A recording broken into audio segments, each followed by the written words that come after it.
We moved to a 2-hectare terrace farm in the Philippines with zero farming experience.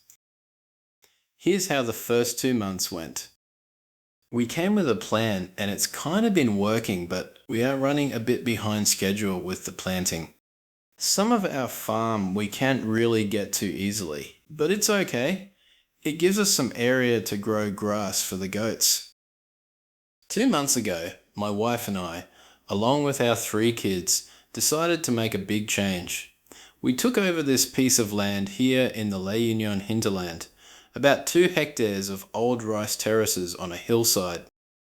The goal was pretty simple: stop growing rice and try to build something more sustainable using goats and different crops.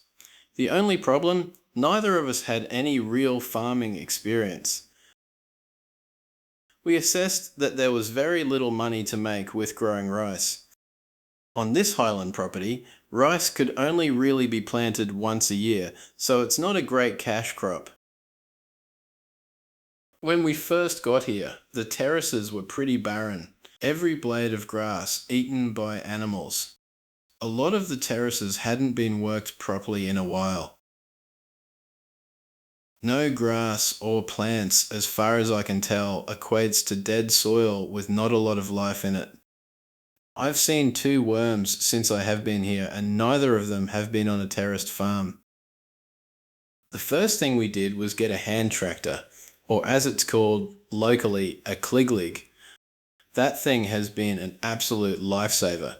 We've been using it to till the terraces and try to get some structure back into the land. Single-cylinder diesel engine. These things are fun to use, at least for the first 20 minutes anyway. One of the biggest jobs so far has been building infrastructure. We put up a basic goat shelter with a concrete floor, and we've started running electric fencing around the property. It's slow work because everything is on a slope, but we're getting there bit by bit. Probably the biggest thing we've done in the last 2 months is start a goat herd. We brought home 10 goats, 9 does and 1 boa cross buck. To be honest, it's not been too hard so far. We've had to figure out fencing for the goats, how to manage them on steep land, and what they actually like to eat. Right now we're trying to grow as much of their feed as possible instead of buying it. We've also started a Super Napier grass nursery. It's growing really well so far, and we're about to propagate more cuttings. The idea is to eventually have enough grass to feed the goats without relying on commercial feed. Along with the goats, we've been planting quite a few different crops. We put in red grain sorghum, some forage sorghum, some millet, corn, pigeon pea and sunflowers across several terraces. The thinking behind this is to move away from rice and grow things that can either feed the goats or have other uses. We're still very early days with all of this, but it's been interesting to see what grows well on these terraces. Look, I'm not going to pretend it's all been smooth. There have been quite a few challenges. The slope makes everything harder. Moving materials, fencing, even just walking around. There have been some mistakes with the goats and with planting. Some things we probably should have done differently, but we're learning as we go.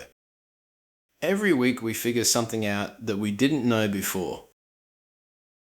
So that's where we're at after 2 months. We've got 10 goats, a growing Super Napier nursery, several terraces planted, and a basic goat shelter up. It's still very much a work in progress. If you're into small-scale farming, homesteading, or just curious about what it's actually like starting from scratch in the Philippines, feel free to subscribe and follow along. And if you've done something similar or have any tips, I'd genuinely love to hear them in the comments.